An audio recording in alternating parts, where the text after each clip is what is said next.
Cześć wszystkim, witajcie. W tym filmie pokażę, jak zainstalować aplikację Amazon Echo Spot na urządzeniu z systemem Android.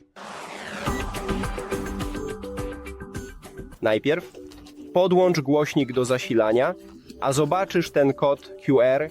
Możesz go zeskanować lub przejść do sklepu Play. Zacznijmy od skanowania. Zaczynamy. Teraz mamy link. To strona Amazon, która otwiera aplikację. Więc możesz zeskanować ten kod QR i wpisać Amazon Alexa w Google Play, a teraz zainstaluj ją. Teraz twórz to. I udało nam się. Dziękuję za obejrzenie tego filmu. Jeśli uznałeś to za pomocne, rozważ subskrypcję kanału. A teraz zostaw lajka pod filmem. To dla nas naprawdę ważne. Do zobaczenia później.